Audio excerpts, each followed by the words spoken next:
Hi everyone, good evening. I am Deepshikha and I welcome you all on my YouTube channel. तो सबसे पहले तो अगर आप मेरे चैनल पर नए हैं तो please do like, comment, share and subscribe my channel. And second thing, आज हम करने वाले हैं सुप्रीम कोर्ट का एक बहुत ही रीसेंट एंड लैंडमार्क जजमेंट जिसका नाम है state of Tamil Nadu versus governor of Tamil Nadu 2025। ये केस हाल हाल फिलहाल में ही आया हुआ है, मुश्किल से 5-6 दिन हुए इस केस को आए हुए। तो ये हमारे एग्ज़ाम पॉइंट ऑफ व्यू से, चाहे आप क्लैट का एग्ज़ाम दें या फिर अदर लॉ एंट्रेंसेस दें या फिर इन केस आपके जुडिशरी के लिए भी रिलेटेड हो जाता, जुडिशरी से भी रिलेटेड हो जाता है, मीन्स आप लॉ रिलेटेड आप जितने भी एग्जाम्स देते हैं तो रीसेंट एंड करंट जजमेंट आपके लिए बहुत इंपॉर्टेंट हो जाता है। तो आज हम ये केस डिस्कस करने वाले हैं। तो बिना देरी किए लेट्स कंटिन्यू, हम ये केस स्टार्ट करते हैं। मैं ज़्यादा टाइम नहीं लूँगी आपका, बहुत ही कम टाइम में मैं आपको एक्सप्लेन करने की कोशिश करूँगी। Let me share my screen to you.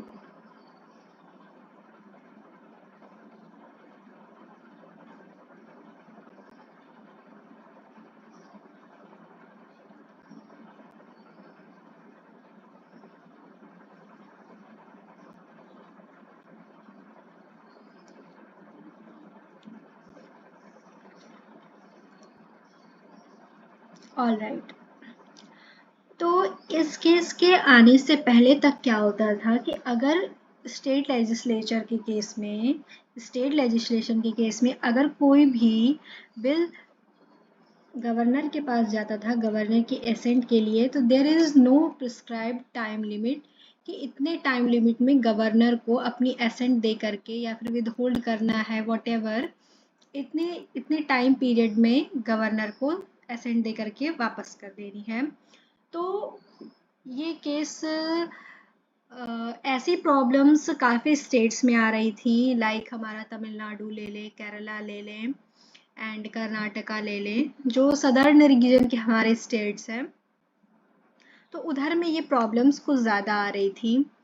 तो दैट इज़ वाई, क्योंकि वहाँ पर गवर्नर काफ़ी टाइम से बिल को लेकर के बैठे थे, उसमें कोई भी सुनवाई नहीं कर रहे थे, एसेंट नहीं दे रहे थे। तो उसके बाद लोगों ने, वहाँ की गवर्नमेंट ने सुप्रीम कोर्ट में अप्रोच किया। देर आफ्टर 4-5 दिन पहले सुप्रीम कोर्ट का ये लैंडमार्क जजमेंट आया है। तो let me unpin my self, फिर हम स्टार्ट करते हैं।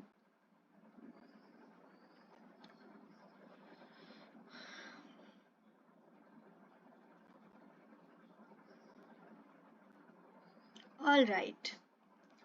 Supreme Court in a landmark ruling addressed governors' power concerning assent or withholding of assents to bill presented by state legislature under Article 200 of the Constitution. Supreme court ने एक landmark ruling में जो governor की power है, जिससे governor अपने accent दे सकते हैं किसी बिल में या फिर बिल को विदहोल्ड कर सकते हैं, अपनी एसेंट को विदहोल्ड कर सकते हैं under article 200 of the constitution. Article 200 of the constitution आपका क्या कहता है? आर्टिकल 200 ऑफ द कॉन्स्टिट्यूशन हमारा बात करता है assent to the bills, means in the case of state legislature के केस में अगर कोई बिल गवर्नर के यहाँ प्रेजेंट किया गया है उनके एसेंट के लिए, तो गवर्नर की उस कंसर्न बिल से रिलेटेड क्या पावर होगी, उनको एसेंट देने से रिलेटेड, उनके एसेंट विदहोल्ड करने से रिलेटेड क्या पावर होगी, सुप्रीम कोर्ट ने इस लैंडमार्क जजमेंट में, इस लैंडमार्क रूलिंग में ये हमें बताया है।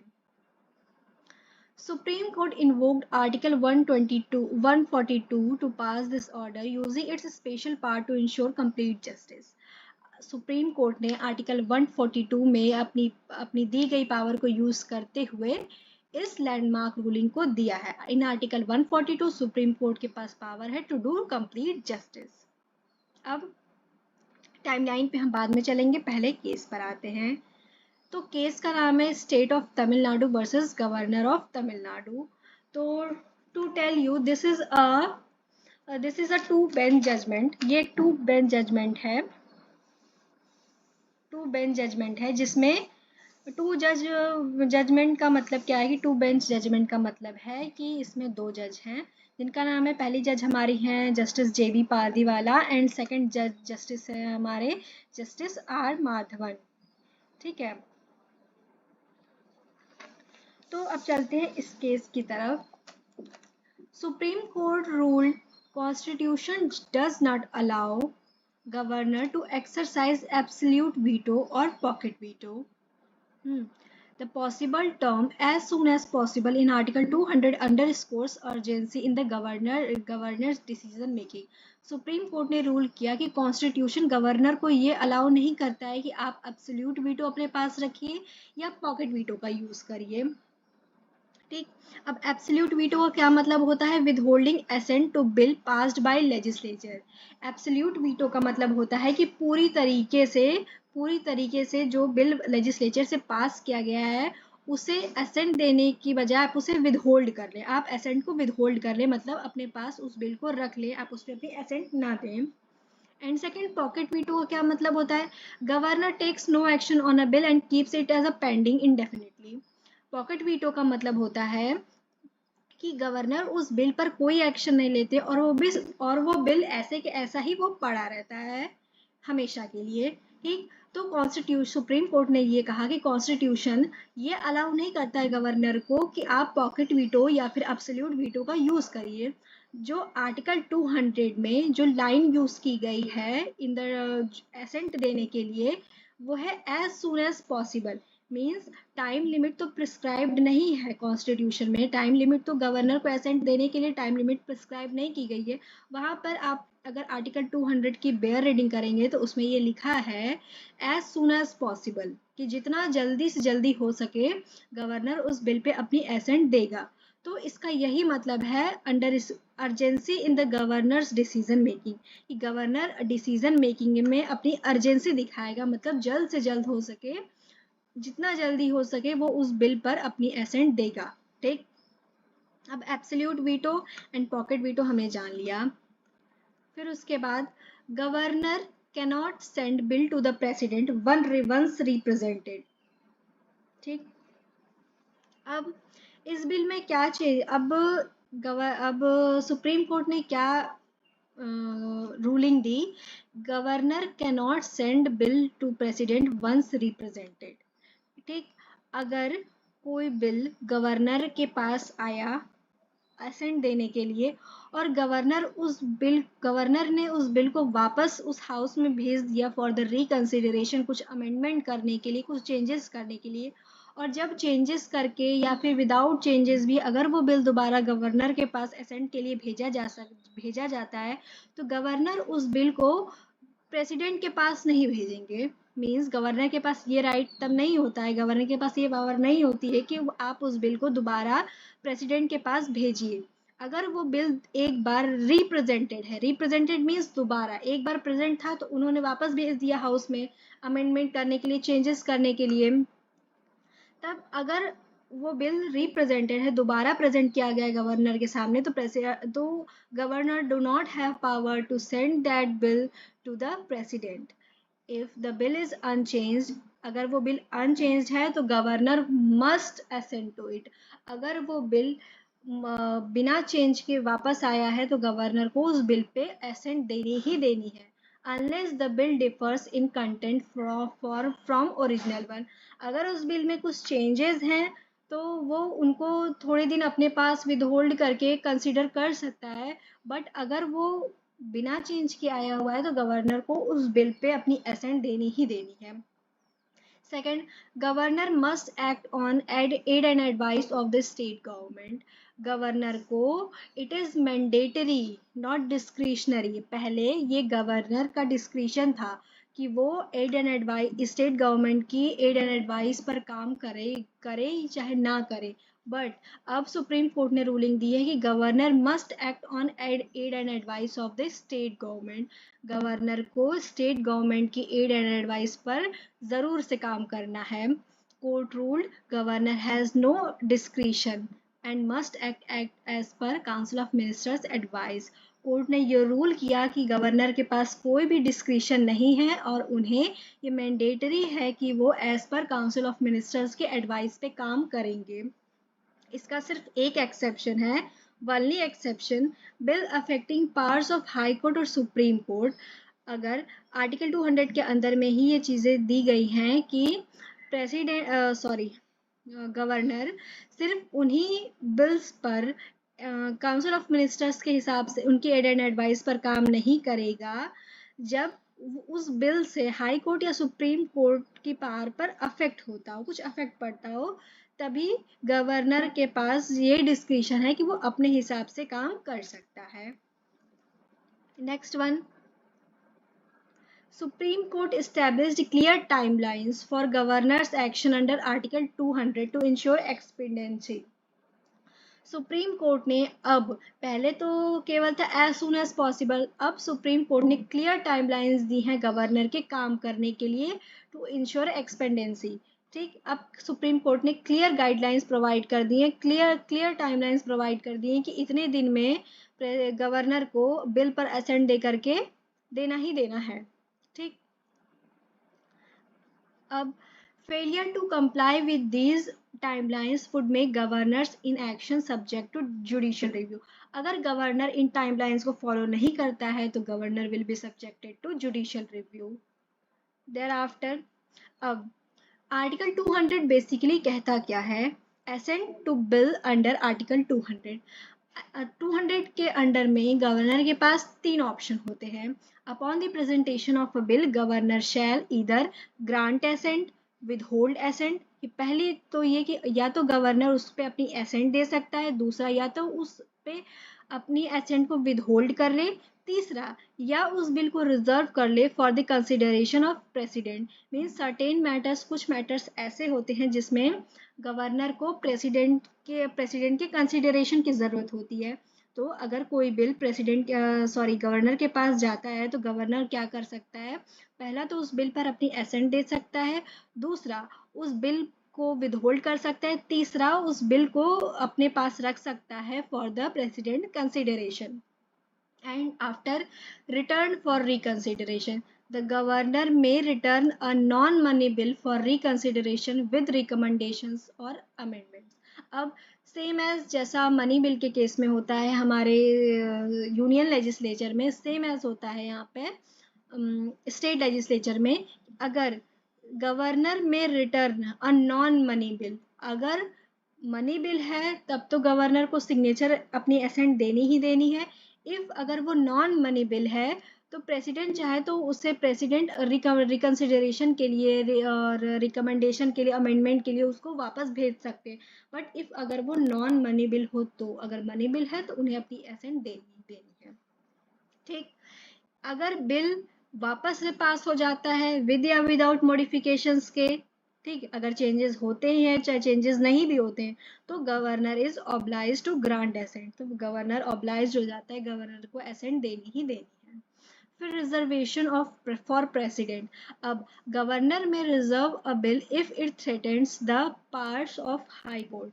अब गवर्नर उन बिल को रिजर्व कर सकता है प्रेसिडेंट के लिए, प्रेसिडेंट की कंसिडरेशन के लिए, कि अगर उस बिल से हाई कोर्ट की पावर पर कोई खतरा आता है तो। अब अगर हम, तो ये इस केस में था। अभी मैं आपको टाइमलाइन बताती हूँ। इससे पहले हम एक बेयर लैंग्वेज में देख लेते हैं कि आर्टिकल 200 हमारा क्या कहता है। ठीक, तो 200 पहले तो हमारा बेसिकली यही कहता है कि प्रेसिडेंट चाहे तो एसेंट दे सकता है या अपनी एसेंट होल्ड कर सकता है, रिकंसिडरेशन के लिए भेज सकता है या फिर प्रेसिडेंट की कंसिडरेशन के लिए अपने पास रख सकता है। ठीक, अब यह है कि if the governor gives consent to the bill, अगर गवर्नर बिल पे अपनी कंसेंट दे देता है तो वो एक्ट बन जाता है। अगर गवर्नर विद होल्ड कर लेता है अपनी एसेंट को तो बिल वो एक्ट नहीं बन पाता है, मतलब मीन्स वो अपनी वीटो पावर एक्सरसाइज करता है। अगर गवर्नर रिटर्न करता है बिल को फॉर रिकंसिडरेशन और फिर से वो बिल पास हो जाता है और फिर बिना या अमेंडमेंट के या अमेंडमेंट के साथ गवर्नर के पास प्रेजेंट किया जाता है, तो गवर्नर को अपनी एसेंट देनी पड़ती है, जैसा कि अभी हमने यहाँ पढ़ा। फिर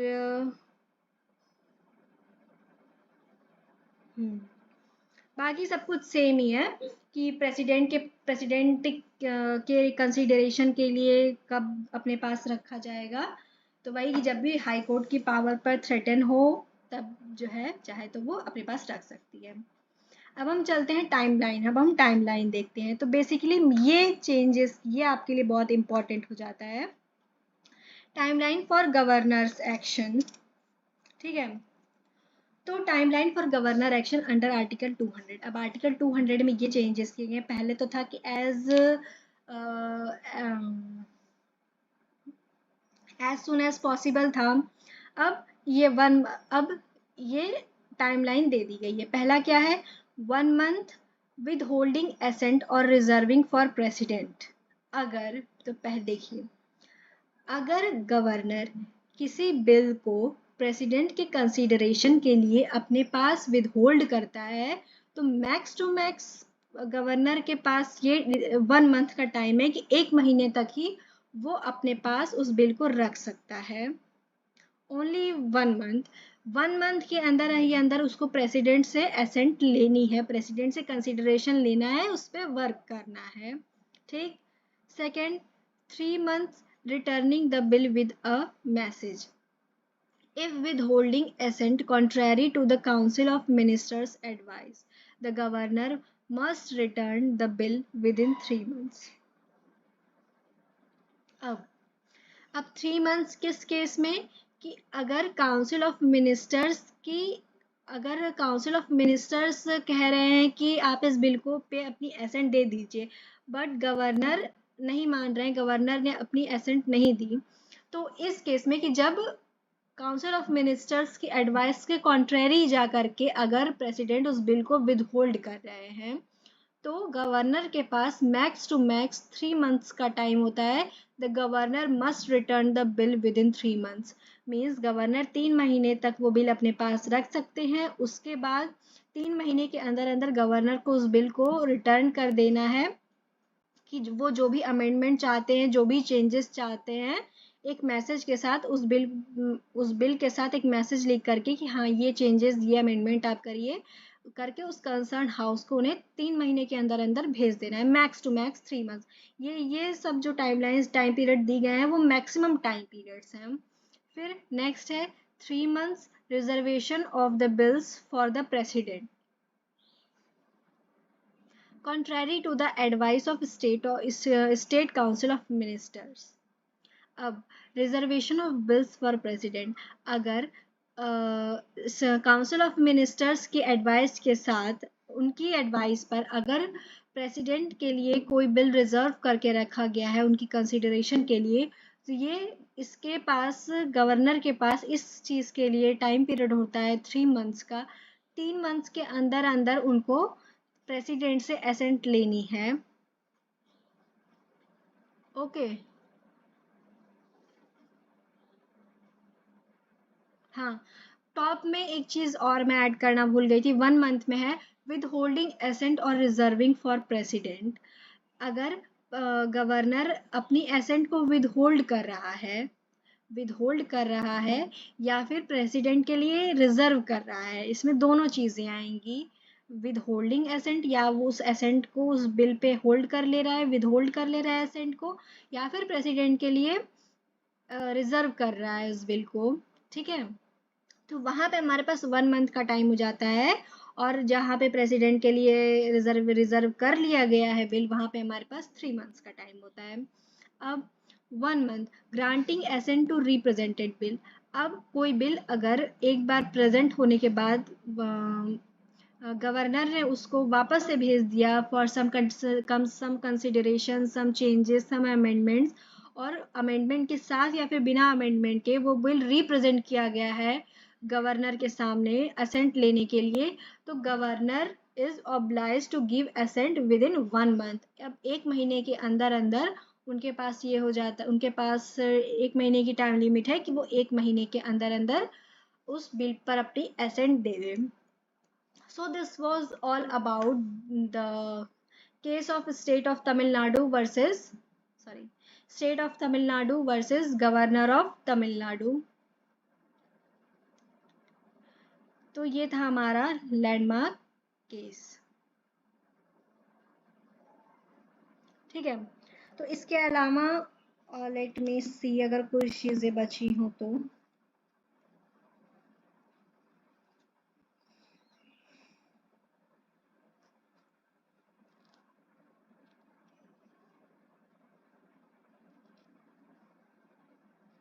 हम्म,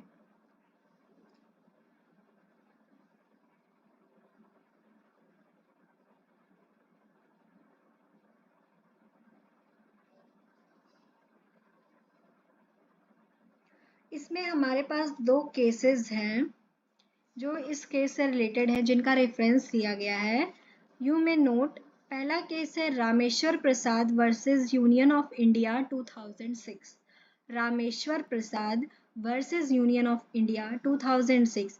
इस केस में ये कहा गया कि where the governor exercises discretionary power the action is still amenable to the judicial review.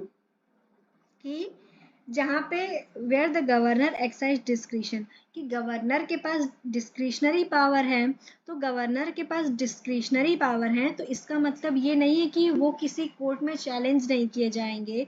The court उनके पे जुडिशियल रिव्यू कर सकती है उस पर्टिकुलर डिसीजन पे। अंडर आर्टिकल 361 के आर्टिकल 361 के अंडर हमें ये पावर है सुप्रीम कोर्ट को to judicial review the discretionary power of the governor, ये इस केस में कहा गया। सेकंड केस हमारा है state of Punjab versus principal secretary to the governor of Punjab, ये 2023 का केस है। State of Punjab versus principal secretary to the governor of Punjab 2023। ये केस बेसिकली, इस केस में ये आर्ग्यूमेंट किया गया था कि governor can with hold the bill without sending back for reconsideration. कि इस केस में ये आर्ग्यूमेंट किया गया कि गवर्नर बिल को विदहोल्ड कर सकते हैं बिना उसको वापस भेजे हुए फॉर द रिकंसिडरेशन, कि गवर्नर किसी बिल को बिना रिकंसिडरेशन के भेजे हुए उस बिल को विदहोल्ड कर सकते हैं। तो सुप्रीम कोर्ट ने इस केस में इस आर्ग्यूमेंट को रिजेक्ट कर दिया था कि गवर्नर के पास ऐसा कोई भी पावर नहीं है कि वो बिल को बिना कंसिडरेशन के भेजे हुए विदहोल्ड कर सकता है। So this was all about. और मैंने आपको जैसा कि बताई दी कि ये 2 जज बेंच की जजमेंट थी, जिसमें हमारी justice JB Pardiwala and justice R Madhavan थे। तो